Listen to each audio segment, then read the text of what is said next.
ভালোবাসতে আমার আপনার সাথে যোগাযোগ রাখার প্রয়োজন নেই। আপনিও জানেন যোগাযোগ তো একবার না বহুবার বন্ধ হয়েছে, বহুদিনের জন্য। ভালো তো আমি আপনাকে সেদিনও বেসেছি। থাক না যোগাযোগ বন্ধ, থাক না কিছু কথা আল্লাহ জানুক, কিছুটা কি বোধ জানুক, বাকিটা আমি আর আমার নির্ঘুম রাতের মাঝে সীমাবদ্ধ থাকুক। কিছু একটা অপূর্ণ ছিল যা কখনো পূর্ণতা পায়নি। কেউ একজন আমারও ছিল, কিন্তু সে আমার হয়নি। তারপর যাকে বহুবার দেখার পরেও মন ভরে নাই, তাকে আজ বহুদিন দেখি না। তোমাকে আজও পুরোপুরি ভুলে ওঠা হয়নি। তুমি আছো, তুমি রয়ে গেছো। তুমি আমায় ভালোবাসোনি, এটা তোমার ভুল ছিল না। তোমার জায়গা থেকে তুমি সঠিক ছিলে। ভুল ছিল আমার। কেন জানো? বিনা অনুমতিতে তোমাকে ভালোবেসেছি। তোমাকে না জানিয়ে সহস্রাধিক স্বপ্ন বুনেছি। ভেবেই নিয়েছি তুমি আমার। এক প্রকার ধরেই নিয়েছিলাম তুমি কখনোই আমাকে ফেরাবে না। মনে করেছিলাম বাকিটা জীবন তুমি শুধুই আমার। এসব কিছুই ভুল ছিল, সব কিছু ভুল ছিল। আরও ভুল ছিল কি জানো?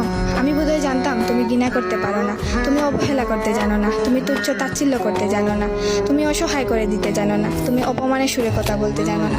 কিন্তু এসবের কোনো কিছুই তোমারও জানা ছিল না, কিংবা কোনো কিছুই যে তুমি করতে পারো না তা কিন্তু নয়। সব কিছুই তুমি পারো।